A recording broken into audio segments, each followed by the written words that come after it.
Assalamualaikum warahmatullahi wabarakatuh. Selamat datang di channel Yona Belajar Mandiri. Selamat pagi anak-anak semua. Anak-anak, silakan bagi yang belum subscribe, klik tanda subscribe-nya. Jangan lupa pijit tanda lonceng agar anak-anak semua bisa mendapatkan update kiriman video pembelajaran dari admin. Ya, hari ini kita akan belajar tema 1, subtema 1, pembelajaran ke-1.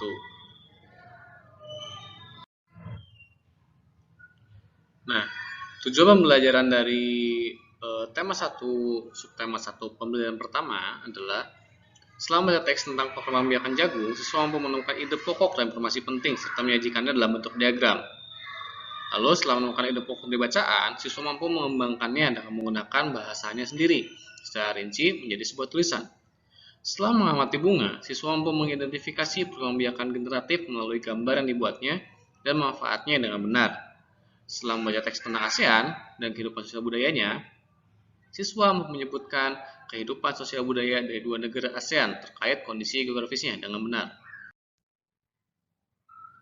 Nah, berikut yang akan kita pelajari ya sesuai dengan tujuan pembelajaran tadi. Yang pertama, dari bahasa Indonesia ini ada kemampuan yang akan kita pelajari, yaitu menyimpulkan informasi berdasarkan teks laporan hasil pengamatan yang didengar dan dibaca. Lalu juga ada IPA, yaitu membandingkan cara perkembangbiakan tumbuhan dan hewan. Juga ada IPS, yaitu mengidentifikasi karakteristik geografis dan kehidupan sosial, budaya, ekonomi, politik di wilayah ASEAN. Nah, sekarang kita lihat tentang bagaimana cara mencari ide pokok. Di sini ada contoh teks ya. Bagaimana jagung berkembang biak? Nah, di sini bacaannya, jagung merupakan salah satu tanaman yang dijadikan bahan makanan pokok di berbagai negara. Salah satunya di Indonesia. Di Indonesia, penduduk Pulau Madura menjadi jagung sebagai makanan pokoknya. Jagung merupakan salah satu tanaman penghasil karbohidrat yang sangat diperlukan oleh tubuh. Nah, di sini kita bisa dapat ide pokoknya yaitu dari kalimat yang pertama. Ya, jagung merupakan salah satu tanaman yang dijadikan bahan makanan pokok di berbagai negara. Jadi di sini kita tinggal melihat kalimat di awal ya, awal paragraf. Karena kebanyakan ide pokok itu posisinya berada di awal paragraf. Tapi tidak jarang juga ada di tengah paragraf, juga di bawah, di akhir paragraf. Seperti itu. Nah, intinya di sini cari kalimat yang mengandung ide dari berbagai atau dari keseluruhan kalimat. Nah, selanjutnya kita ke perkembangbiakan tumbuhan. Nah, di sini ada dua ya, anak-anak. Ada secara generatif, ya, yang artinya adalah secara kawin. Kalau di sini adalah melibatkan dua sel kelamin, yaitu sel kelamin jantan dan sel kelamin betina. Lalu ada juga vegetatif, yaitu secara tak kawin. Nanti akan dibahas di pertemuan selanjutnya. Nah, kali ini kita akan bahas dulu tentang perkembangbiakan tumbuhan secara generatif. Saat di sini, biasanya tumbuhan yang berkembang biak secara generatif itu mempunyai bunga sempurna. Ya, bunga sempurna itu seperti apa? Nah, bunga sempurna itu memiliki bagian-bagian seperti berikut, seperti mahkota, ada kepala sari, tangkai sari, kepala putih, tangkai putih, lalu ada benang sari, kelopak, bakal biji, dasar bunga, dan juga tangkai bunga. Nah, di sini yang menjadi alat kelamin dari bunga tersebut adalah yaitu sari ya, benang sari dan juga putik. Ya. Jadi untuk benang sari sebagai kelamin jantannya, lalu untuk putiknya adalah kelamin betinanya. Nah, berikut skema perkembangbiakan generatif pada tumbuhan. Jadi, perkembangbiakan ini diawali dari peristiwa jatuhnya serbuk sari di kepala putik. Lalu kepala putik yang serbuk sari yang jatuh di kepala putik tadi yang mengandung sel kelamin jantan itu masuk menembus ya ke tangkai putih lalu masuk ke bagian sel telur. Ya, di sini bakal biji ya di sini. Nah, di sini terdapat sel telur atau sel kelamin betina. Nah, di sini terdapat atau terjadi peristiwa pembuahan. Yang setelah pembuahan tersebut nanti akan menghasilkan zigot. Nah, zigot ini tumbuh menjadi embrio atau tunas tumbuhan dalam biji. Jadi kalau kalian menemukan tunas dalam biji itu adalah embrionya. Lalu biji berada dalam buah itu nanti akan tumbuh ya. Maksudnya tumbuh berkembang itu adalah buahnya. Nah, jadi yang akan menjadi calon tumbuhan baru itu terdapat dalam biji. Nanti akan berkembang terus menjadi besar buahnya, lalu buahnya itu nanti akan jatuh biasanya ya kalau sudah istilahnya sudah matang ya.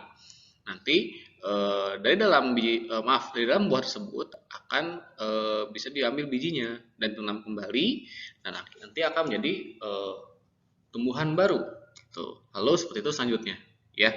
Seterusnya akan berulang proses perkembangbiakan ini. Lalu kita berangkat ke ASEAN. Nah, di sini ASEAN itu adalah sebuah organisasi internasional yang beranggotakan negara-negara di kawasan Asia Tenggara. Nah, ASEAN ini bergabungnya atau terbentuknya itu dilatar belakangi oleh adanya persamaan letak geografis dan kemiripan budaya.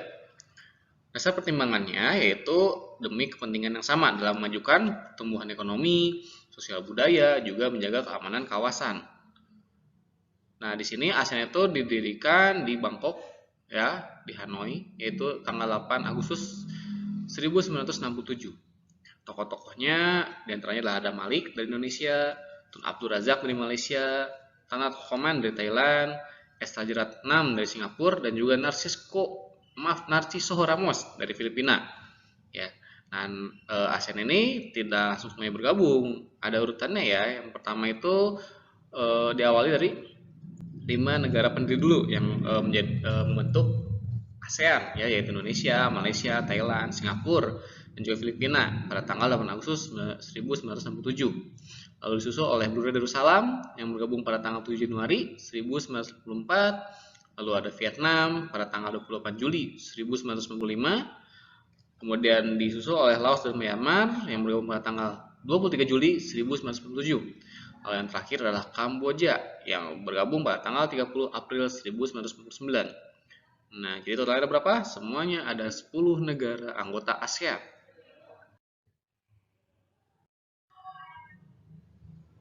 Nah, lalu berikut kita bahas sedikit tentang kehidupan sosial budaya masyarakat ASEAN ya. Yang pertama dari Brunei Darussalam ya. Di sini yang paling menonjolnya adalah daerah tersebut banyak dipenuhi oleh ajaran Islam ya. Dan di sana ada yang unik yaitu ada kampung air di desa merupakan desa terapung ya di Brunei Darussalam. Lalu ada budaya yaitu dalam percakapan menunjuk dengan jari telunjuk dianggap kasar. Dan di sini mereka secara tradisional tidak berjabat tangan dengan lawan jenis ya, karena tadi dipengaruhi oleh ajaran Islam, di mana jika lawan jenis itu memang dia tidak boleh bersentuhan ya. Lalu di sini melepaskan sepatu adalah kebiasaan umum sebelum masuk ke rumah orang lain. Berbeda Indonesia ya, jadi sebelum masuk bertamu ke rumah orang itu sepatu atau alas kaki dilepas dulu. Lalu dari Malaysia, di sini terdapat patung Dewa Murungga ya yang besarnya atau tingginya 42,7 meter. Wah, tinggi sekali ya. Lalu di sini di Georgetown itu banyak gedung peninggalan masa Eropa dan bangunan bernuansa Melayu Tionghoa. Nah, jadi di Malaysia ini banyak etnis ya. Ada kaum-kaumnya yaitu ada Melayu, Cina, dan India. Lalu musik tradisionalnya banyak dipengaruhi oleh budaya Cina, Islam, India, dan Indonesia. Dan makanan khasnya adalah nasi lemak. Namun di sini bahasa pengantarnya campur ya, bahasa Melayu dan bahasa Inggris ya. Karena Malaysia ini dulu dijajah oleh Inggris. Berikutnya adalah Filipina ya. Budaya Filipina ini merupakan hasil perpaduan antara budaya barat dan timur ya, yaitu budaya Melayu, Cina, dan Spanyol ya. Lalu bahasa nasionalnya di sini adalah Filipina, lalu bahasa pengantarnya adalah bahasa Inggris ya. Namun bahasa Filipina ini mempunyai atau memiliki 8 dialek utama, yaitu Tagalog, Cebuano, Ilocano, Hiligaynon atau Ilonggo, Bicol, Warai, Papango, dan Pangasinens. Lalu di sini ada Po dan Opo adalah sebutan untuk orang yang lebih tua. Ya. Mungkin kalau di kita tuh kayak AA, kayak Uwa, Mang dan sebagainya gitu atau Teteh ya. Lalu Filipina memiliki tarian masyarakat yang bernama tarian Tinikling. Lalu di sini ada Kamboja. Kamboja ini di sini banyak candi ya yang terbuat dari batu. Lalu ada tarian Apsara yang lahir pada 2000 tahun yang lalu. Nah, di sini juga ada orang-orang namanya orang Khmer mengenakan syal kotak-kotak yang disebut krama. Ya, ini digunakan oleh pria dan wanita. Lalu Khmer juga mengenakan bandul Buddha pada kalungnya. Nah, mereka bertujuan untuk menjaga dari roh jahat dan bawa keberuntungan. Jadi mereka memiliki kepercayaan seperti ini ya. Lalu makanan khas Kamboja itu ada namanya cha, nah, yang berarti tumisan. Mirip ini ya, mirip makanan Indonesia juga ya, banyak-banyak tumis-tumisan. Lalu Myanmar. Myanmar juga disebut sebagai negara 1000 pagoda karena memang nyatanya di sana banyak bangunan pagoda gitu ya. Lalu di sini mayoritas penduduknya keturunan Tibet. Nah, ayo ada yang tahu di mana Tibet? Nanti kalian coba cari ya. Bahasanya adalah bahasa Birma. Pakaian tradisional adalah longyi. Nah, longyi ini dikenakan oleh pria dewasa, anak-anak dan wanita ya. Jadi kalau di Sunda mah kebaya, nah kalau di sana mah longyi. Nah, seperti itu. Lalu Vietnam. Vietnam di sini memiliki permainan tradisional yaitu menangkap jangkrik dengan mata tertutup. Ya. Lalu mereka memiliki baju khas yang namanya Ao Dai. Lalu topi caping banyak temuin di sana ya. Dan orang Vietnam gemar duduk di dingklik. Nah, dingklik itu bangku kecil ya, kayak bangku kecil gitu. Kalian mungkin punya di rumah. Lalu mayoritas orang Vietnam memiliki nama keluarga Nguyen. Berikutnya ada Laos ya. Di sini ada penemu negara Laos ternyata namanya Ai Lao ya. Orang Laos terkenal kesabaran dan kesederhanaannya dan banyak orang-orang di Laos itu banyak menganut agama Buddha. Mereka memiliki olahraga tradisional yang bernama Katau dan tahun baru Laos namanya adalah Bun Pi Mai. Nah, ini seperti tahun baru Islam ya. Kalau tahun baru Islam itu ada namanya tahun baru Hijriah. Kalau mereka ada tahun barunya ya Bun Pi Mai. Makanan utamanya itu nasi atau beras ketan yang makan dengan tangan langsung. Wah, ini mah mirip orang Sunda ya. Lalu di sini ada upacara sakral, ya, yaitu pemberian sedekah. Namanya istilahnya adalah saibat. Lalu di Singapura, lambang negaranya itu Merlion atau Merlion, ya. Kalau kalian pernah lihat patung kepala singa, badan ikan, nah itu lambang negara Singapura. Nah, menurut mitos, Singapura dulunya adalah kampung ikan yang bernama Temasek. Penduduk Singapura berasal dari Cina, Melayu, India, dan Eropa. Nah, mereka disebut kaum Baba. Nah, kaum Baba itu adalah sebutan bagi keturunan Cina Melayu. Ada 4 bahasa resmi yang ada di Singapura, yaitu Melayu, Mandarin, Inggris, dan Tamil. Masyarakat Singapura memiliki budaya jalan kaki. Wah, makanya mereka sehat-sehat ya. Kepiting cabai adalah makanan yang sangat digemari masyarakat Singapura. Lalu yang terakhir ada negara Thailand, ya. Di sini salah satunya negara di ASEAN yang tidak pernah dijajah oleh bangsa Eropa. Nah, lalu mereka punya tradisional namanya Ramakien ya.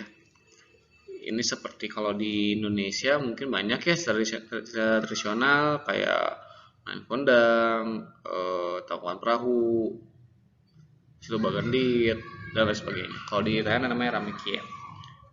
Nah, untuk lebih jelasnya nih kalian bisa cari ya. Lalu di sini di Thailand itu memiliki kepercayaan yaitu kepala adalah bagian tubuh yang paling dihormati. Ya, sebaliknya bagian kaki dianggap bagian yang paling hina. Nah, gitu. Jadi kalau di sini kepala sangat bagian tubuh yang paling dihormati. Jadi mungkin kalau misalkan di sana ada yang main kepala itu hukuman sangat berat ya. Lalu Thailand memiliki tradisi minum teh. Dan teh ini disajikan dengan susu dan rempah-rempah. Teh tersebut dinamakan Thai iced tea, disajikan dingin. Nah, mungkin kalian pernah dengar ya Thai tea itu ya ini dari tradisi dari sana gitu ya. Sekarang sudah banyak beredar di pasaran dari yang sudah dibuat oleh pabrik maupun dibuat oleh warung-warung pinggiran seperti itu atau angkringan-angkringan ya. Kalian bisa temukan di sepanjang Indonesia. Lalu berikutnya wilayah Asia Tenggara ini dibagi dua menurut daratannya ya. Di sini ada daratan berbentuk semenanjung, yaitu Myanmar, Thailand, Laos, Kamboja, Vietnam, dan wilayah Malaysia bagian barat. Lalu ada juga yang daratannya berbentuk gugusan kepulauan, ya, seperti Filipina, Indonesia, wilayah Malaysia bagian timur, Singapura, dan Brunei Darussalam. Ya. Jadi ini pembagian secara daratan ya. Oke, sekian penjelasan dari Bapak, mudah-mudahan dipahami. Jika ada yang kalian belum paham, silakan boleh mencari lagi ya di internet, di Google maupun di buku tema ya, tentu dengan arahan dari orang tua ya, arahan dan pendampingan dari orang tua. Masih kurang jelas juga, silakan nanti bisa bertanya ke apa ya. Terima kasih atas pertanyaannya. Assalamualaikum warahmatullahi wabarakatuh.